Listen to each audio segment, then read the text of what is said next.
What is the difference between the brain and the mind? Answer: it may seem on the surface that distinguishing between the brain and the mind is not important, but to understand the scripture properly, we must recognize the difference in the brain versus that which the brain produces.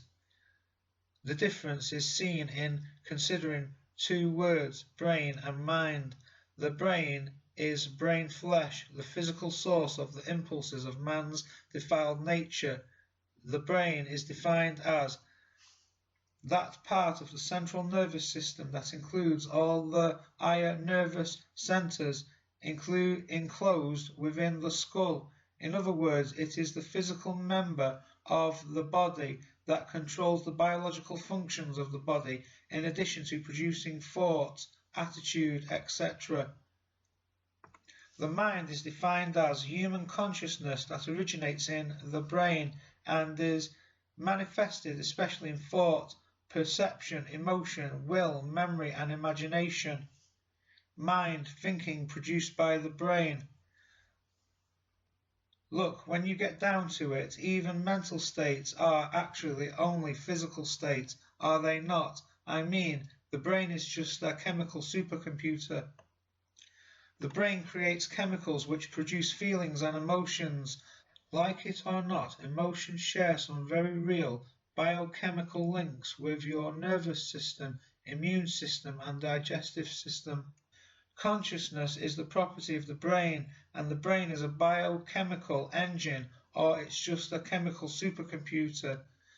Most religious people claim the consciousness is eternal. However, if you talk to anyone who's used a psychedelic drug like DMT, magic mushrooms, or LSD at one time or another, they'll tell you they experience some very powerful hallucinations and an almost completely altered perception of reality. We know from users' experience with LSD and other drugs that altered brain biochemistry can induce powerful hallucinations where the brain takes things you've seen or have experienced, colours, shapes and sounds, and reassembles them into something you've never seen or experienced, a little like cutting up ugly photos to make them into a beautiful collage. This clearly implies that brain biochemistry is consciousness. If consciousness resides in some kind of soul or spirit, as the ancients believed, then taking chemicals would have no effect on your consciousness.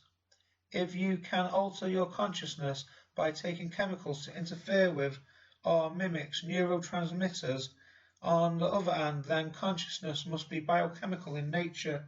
Psychedelic drugs like magic mushrooms demonstrate that consciousness is a property of the brain, and the brain is a biochemical engine in the same way that the engine in your car is a mechanical one. When your car's engine dies, does another car nearby immediately start up as the spirit of the car transfers from one automobile to another? Of course not. You intuitively know that makes no sense. So if consciousness is a property of the brain, which is biochemical engine, why would it transfer from one vehicle to another when the brain dies? That doesn't make any sense. Psalm 146 and verse 4, his spirit departs, he returns to the earth in that very day, his thoughts do perish. Ecclesiastes chapter 3 and verse 19, for an event is to the sons of man, and an event is to the beast, even one event is to them. As the death of this one, so is the death of that one, and one spirit is to all. And the advantage of man above the beast is nothing, for the whole is vanity. In the Bible, the Hebrew and Greek words, which are translated soul, nephesh and psyche, respectively, are also translated in the following ways: body, breath, creature, art, mind, person, and himself.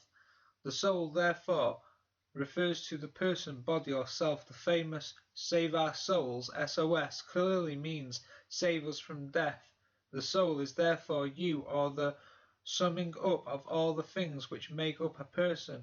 The animals which God created are called moving creatures, every living creature. Genesis chapter 1 verse 20 and 21. The Hebrew word translated creature here is nephesh, which is also translated soul. For example, in Genesis chapter 2 and verse 7, and man became a living being or a living soul. Thus man is a soul, just as the animals are souls. The only difference between mankind and the animals is that man is mentally superior to them. He is created in the physical image of God. Genesis chapter 1 and verse 26. And some men are called to know the gospel through which the hope of immortality is opened up to them. 2 Timothy chapter 1 and verse 10. As regards our fundamental nature and the nature of our death, there is no difference between man and the animals. For what happens to the children of men and what happens to the beasts is the same. As one dies, so dies the other. They all have the same breath, and man has no advantage over the beast, for all is vanity. All go to one place, the grave. All are from dust, and to dust all return. Ecclesiastes chapter 3 verse 19 and 20. The inspired writer of Ecclesiastes prayed that God would help men to appreciate this hard fact, that men might see that they themselves are beasts. Chapter 3 and verse 18. One of the most basic things which we know is that all human bodies die. Indeed, all living creatures die eventually. The soul, therefore, dies. It is the exact opposite of something which is immortal. It is not surprising that about a third of all uses of the word soul in the Bible is associated with death and the destruction of the soul.